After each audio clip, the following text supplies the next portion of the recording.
কি ব্যাপার, লাইন পাইতেছি না নাকি আমার ফোনটাই নষ্ট হয়ে গেল? না। কি আব্বা, মোবাইলে কি করতেছো? এ কামাল, এই লাইনে তো পাইতেছি না, জামালের কি হইলো? ব্যাপারটা তো আমিও খুব চিন্তা করতেছি। যে পোলা একদিন কথা না কইলে টিকতে পারে না, সেই পোলা কালকের থেকে মোবাইলে কোনো খবর নাই, কিছুই ঢুকতেছে না মাথায়। আমার কলজাটার কি হইলো? ও কামালের বাপ, কিছু একটা করেন।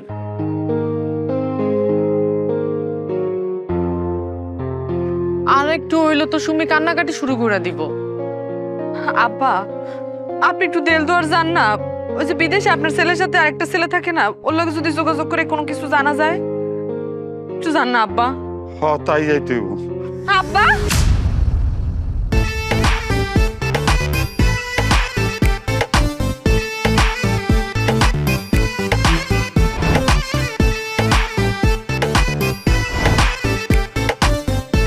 আরে আমার বাবা এখন জামাল।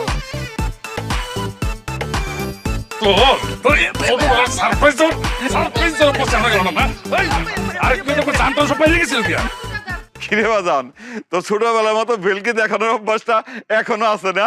আব্বা, তোম করে তো কিছুই দিতে পারি না, মাঝে মধ্যে যদি একটু চমক না দেয় তাইলে হইব। হ্যাঁ, আর এই যে শুরু হয়ে গেছে না তোমার, এই যে তোমার ঝর্ণা ঝরতা আছে দুই চোখ দিয়ে, আমি কিন্তু সবাই রে কয়ে দিতেছি যেই কয়দিন আমি দেশে থাকবো কোনো কান্নাকাটি চলবো না আম্মা। কিরে বাবা, তুই শুকাই গেছিস কেন? খাস না? খাই ঠিকই, কিন্তু তোমার আর আব্বার কথা চিন্তা করে শুকাই গেছি।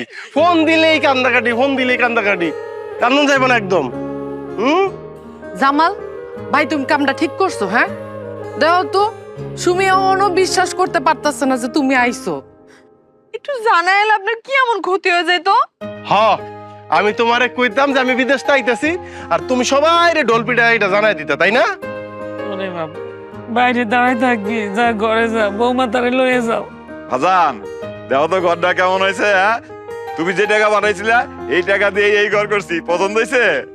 কি যে কও আব্বা, আমি তো খালি টাকা পাঠাইছি, সব কষ্ট তো তোমরাই করছো। বাড়ি করছো, বাজারে ব্যবসা দিছো। ভাইজান, তোমার অনেক কষ্ট হয়েছে না? আর দূর ও পাগল, আমাকে কি কষ্ট? কষ্ট তো করস তুই। বিদেশ থাইকা সারাদিন কষ্ট করে কত টাকা কামাস, সেই টাকা পাঠাইছিস। আর মেরাপত হলে দেখে শুনে বাড়িটা বানাই দিছে, এই তো আর কি। ভাইজান, কথা কিন্তু তুমি মিথ্যা কও নাই ভাইজান। বিদেশের বাড়িতে অনেক কষ্ট করি, খাওনের কষ্ট না ভাইজান, পরনের কষ্ট না, তোমার কাছে না পাওয়ার কষ্ট। বিদেশের বাড়িতে অনেক বড় ভাই পাইছি, অনেকেই আদর করে। ফজলু ভাই নামে একজন আছে, অনেক আদর করে আমারে, এক লগে খাই, এক লগে ঘুমাই। কিন্তু ভাইজান আরাম পাই না। তোমার বুকের যেই কোনো জায়গায় পাই না ভাইজান। আমার যদি ক্ষমতা থাকতো, আমি না লাগেজ বইরা তোমার বুকের লয়ে যাইতাম বিদেশের বাড়িতে, তারপরে আরামে ঘুমাইতাম ভাইজান।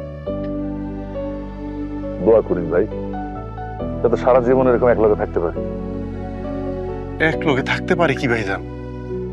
আমগো যে অভাবের দিন গেছে, আব্বা কত কষ্ট করছে, তুমি কত কষ্ট করছো। ওই সময় আমরা আলাদা হই নাই, আর এখন তো আল্লাহ দিলে আমগো মোটামুটি একটা অবস্থান হয়েছে।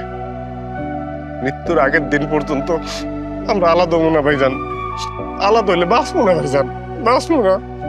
আল্লাহ দিলে এখন আমগো দিন ফিরছে না, আমরা সারা জীবন এক লগে থাকবো আব্বা। হ্যাঁ, তা তো থাকুম। যা বাজার ঘরে যা, অনেক দূর থেকে আইসোস কষ্ট করে। যা যা বৌমা, যাও নিয়ে যাও।